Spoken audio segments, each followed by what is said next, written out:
Hello, this is Louis again, Louis Almeida. I'm the student, teacher, and coach regarding the ideas of Spinoza and Gurdjieff. I want to talk about love, hate, anger, and desire. Gurdjieff gives an idea about that it's possible to become a master of oneself. Now, that's desire. So there are individuals who attended Gurdjieff groups to improve their consciousness, to learn how to observe oneself, to awaken, and because Gurdjieff implied that we are asleep, not different from a physical sleep state, but there's a kind of an unconscious wake, semi-conscious wake state. I mean, we're aware of our actions and desires. And some of us do very well in society, but not realizing that we live a life of repetition, meaning that whatever you learn since infancy, your belief systems, your attitudes, your ideas, and your habits, a lot of it is, say, acquired, imitated by the people that you were, say, your parents, your guardians, your siblings, and society, the school system. And you're being educated what is good, what is right, and what is wrong. So you don't really question things.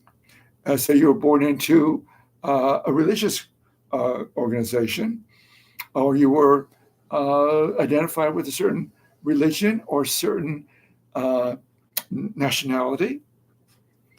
And so, again, Gurdjieff brings out a lot of issues regarding human nature, which I think is truly profound.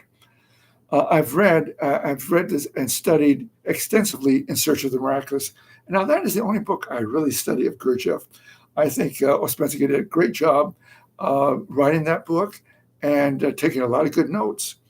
And actually, Gurdjieff complimented Ouspensky and affirmed that book was an excellent, the way it communicated about the work of Gurdjieff. However, I don't take on all the ideas of Gurdjieff. The only thing I focus on is what it has to do with the psychological nature of man. I don't go into the enneagrams, the dancing, the octaves, the planets. That is not doesn't relate to what I do. I'm only interested in the psychological, spiritual nature of man and regarding man's and woman's emotions. Now, and that's where Spinoza is so important. Gurdjieff is more of an introduction to the work that I do, and the real work is Spinoza, because Spinoza gives us an idea of how to come to a real state, an intelligent state through reason and intuition that's different from our programmed state. Again, I'm going to go back and forth with Gurdjieff and Spinoza. And I said Gurdjieff was really right on when he says that man is asleep. And what does he mean by that? He means that the mind, the intelligent part of man, the thinking part, the clear thinking part, is asleep. And we're functioning on automatic. We're like automatons. We're on automatic. And this is why Spinoza on Gurdjieff said, and this is In Search of the Miraculous. If you go to page 65, I believe, he talks about knowledge and being. And there's a great difference between just acquiring knowledge and there's the being of the individual. The being of the individual is your whole mass, as Gurdjieff say, your intelligence, your intellect, and your emotions, and your body. Now, the idea of coming to knowledge only without being is like acquiring a lot of information. Acquiring information is like you have a great memory. You could recite the encyclopedia, or you love Shakespeare. You can recite poems. And so memory is good, no question about it. But you must know the difference between memory and the true intelligence. And the true intelligence is a awake state. So love, hate, anger, and desire. The definition of desire, and now this is according to Spinoza, and this is where Spinoza is the real work, because, and I use the ethics. I'll give you an example. This is In Search of the Miraculous by Ouspensky, excellent. And I'll give you a reading list, a list of pages what I focus on. And then you have the ethics. And now the ethics is by the Albus translation and the Dover edition. And you can get these books directly from my website, and which is below. And I get no credit for it. I just want you to have the correct books. But desire, Spinoza says desire is the essence of man. Everything in you expresses desire. I desire to go to a Mexican restaurant.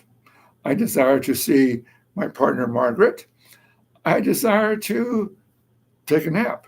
I desire to go exercise. I desire to take a walk. Everything is desire. Desire is part of your self-preservation, and it operates necessarily. One of the things that you're going to resist, see, you're going to resist me anyway. That's okay. Only because there is a system. Gurdjieff had a system, but he went in off into dancing, the octaves and all that. I think there's a lot of nonsense, really. But the area of the psychology of man, I think Gurdjieff was truly profound, his ideas, because he said something else. He said, the personality of man, the ego nature of man, is the material for growth. So your life, everything that you believe in, all your habits, all your conditioning, your attitudes, your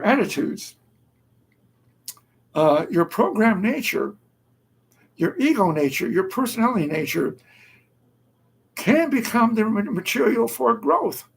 Now, what do I mean by growth? Growth is coming to an awakened state.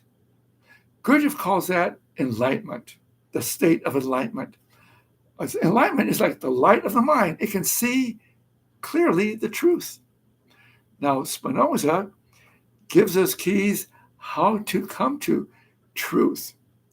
And to Spinoza, a clear idea is a true idea.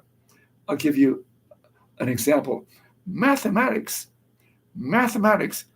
and geometry expresses true thinking. 4 times 4 is 16. That is clear. That is true.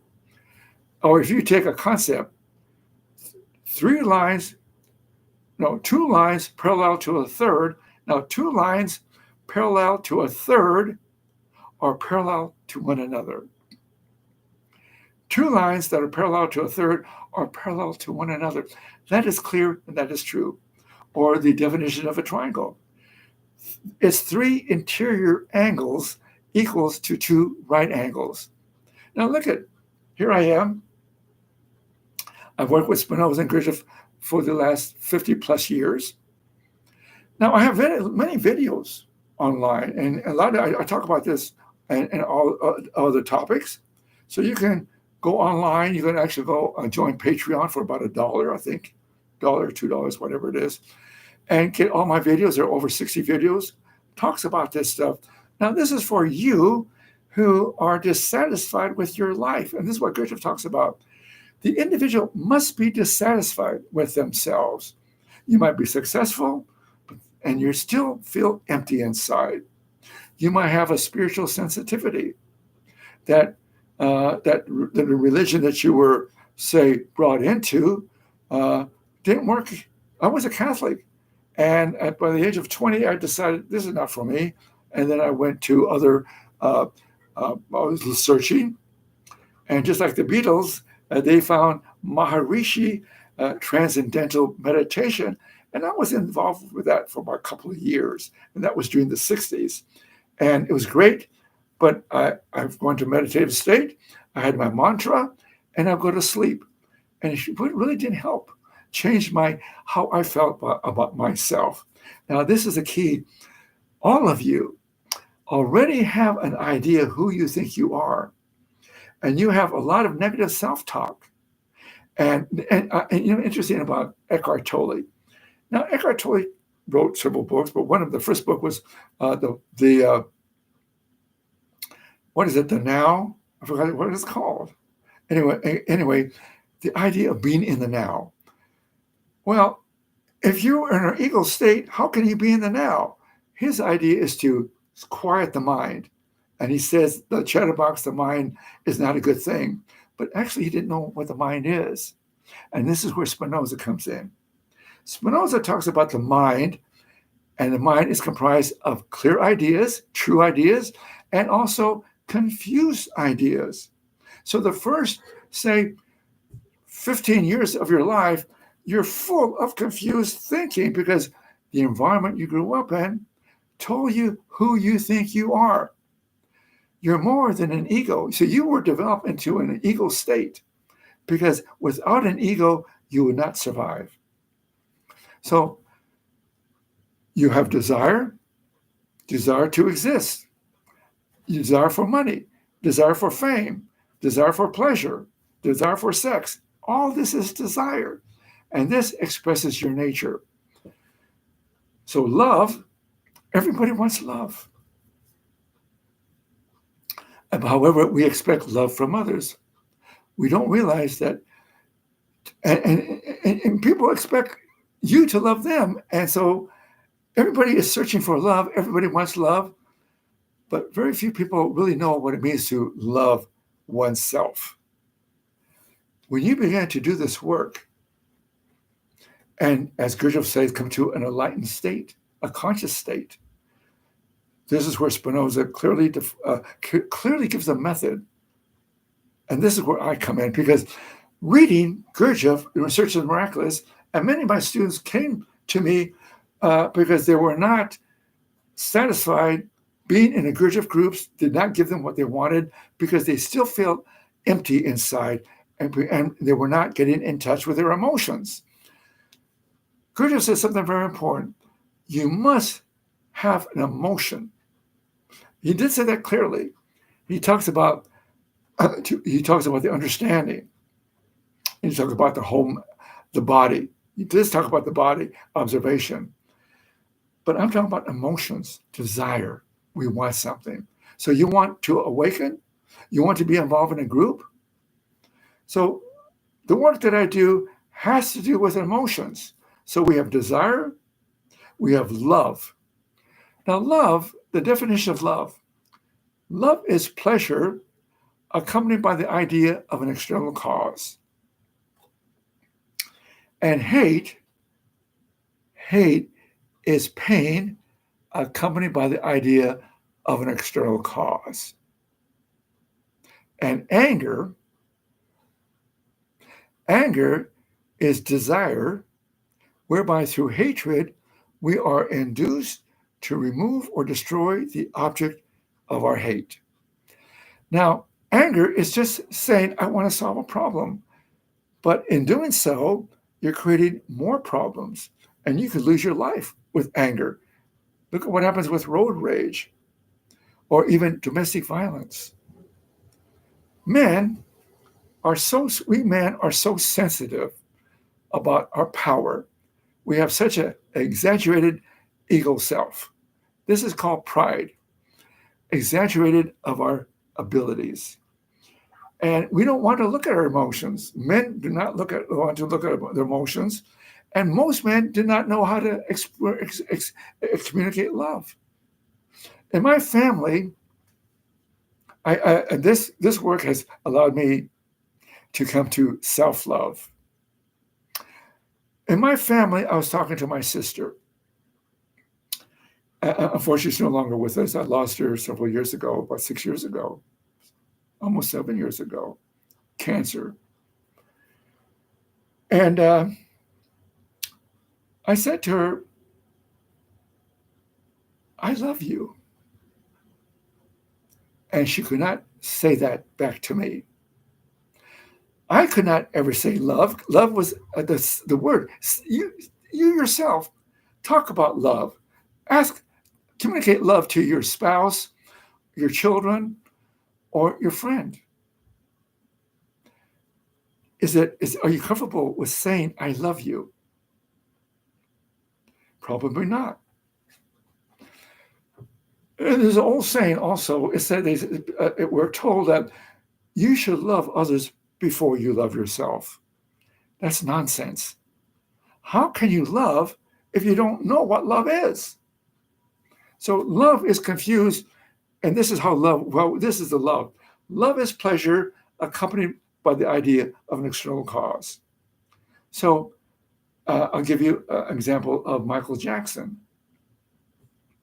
The only time he felt really good about himself was when he was on stage, because he performed at the highest level and he would get applause. To him, the applause was reaffirming himself, and he felt the love. And so he believed that he was the cause of the pleasure that people were having, the audience, and they were returning, clapping and adoring him, and he felt love. So love is pleasure accompanied by the audience as the cause. What happened to Michael? He could not sleep. He needed drugs to help him stay awake, help him sleep, and he overdosed. Because off stage, he was empty, he was under stress, he lived in fear and doubt. He was not his own master. He lived on the opinions of others. He even had to change his features because he thought if he changed them, he would not lose the audience. And look at the shape of his nose, the shape of his chin, the shape of his lips, and the color of his skin. Why? Because he believed that if you're white, you would attract the audience. He was losing his audience because there were so many other entertainers, other people who were making good music, other artists. Now, this might sound critical, but this is clear the truth. How many of you are upset by the way you look, the shape of your body? I have that problem too. I have one leg that I broke it when I was very young, and it never developed, and it's really thin in comparison with the other leg. So I'm always conscious of that leg. Why? Because I remember when I had a terrible break. I broke my left leg when I was at the age of 16, and I heard a nurse saying, "My God, even with a cast on, his leg looks so thin." And I felt the judgment of that.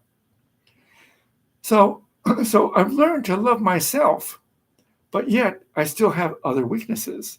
That's okay. Again, continue to grow is to begin to understand. You must understand your character and oneself. Okay, now, what is hate? Hate is pain accompanied by the idea of someone as the cause. When you are in hate, you believe so-and-so caused you pain, but that's not true. However, that's what we believe. For instance, as my sister was saying, when she was in this restaurant, she felt pain, hate. Or when I talked to, I'm not sure if I talked about this story already, because I was on TikTok and I did a short video. So I'm getting this confused. So if I'm going to repeat myself, that's okay. Desire. I go to this restaurant, and Ricardo gives me the exact chili rellenos that I love, just like Mama, my mother. And so desire and love of Ricardo's food. So I want pleasure. Love is pleasure accompanied with the chili rellenos as a cause, or the enchiladas as a cause. Now Ricardo is not there. Another cook was there, and it wasn't the same, and I felt pain. And I ate it reluctantly, and I left a tip reluctantly, And I thought about it and I was upset. Now, I felt pain and hate. Hate is pain accompanied by this new shift is the cause of my pain because I did not get what I wanted. My desire was not met. Now, anger could be like this. Anger is, well, I won't go back there. Or I'll just start complaining, start yelling. I've done that before. Not directly at the person, maybe walking out and screaming, I didn't get what I want. Darn it. And other good words that I use. But you can see that desire, pain, and hate automatically operate when our desires are not met. Now, love, again, is pleasure. When our desires are not met, or when our desires are met, love. So when you love somebody, you expect that love to be returned. If they don't, you'll go into hate automatically. Now, where's the free will in that? It's all automatic. And this is where Gurdjieff says, the material for growth is the ego, personality, nature, because we get into trouble all the time.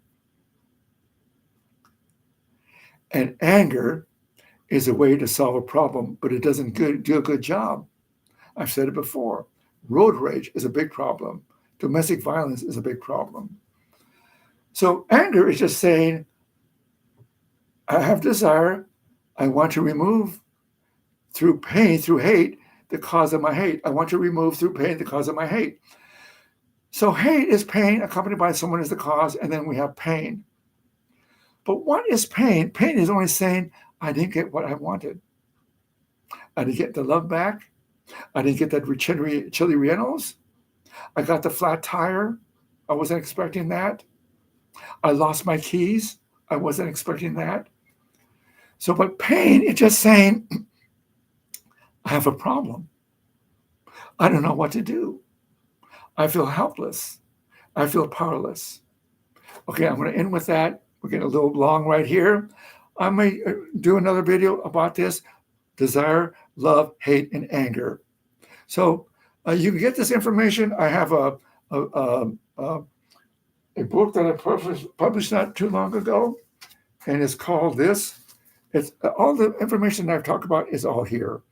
This book is The Way of Spinoza and Gurdjieff. I published it for my teachers and my students and potential students, and those who just want to follow, because it talks about the idea of journaling, writing the events that trigger you, and writing down your emotions. You want to become familiar with your emotions, and this is a conscious effort, and this will stimulate your mind, and your mind will strengthen itself, and that is growth.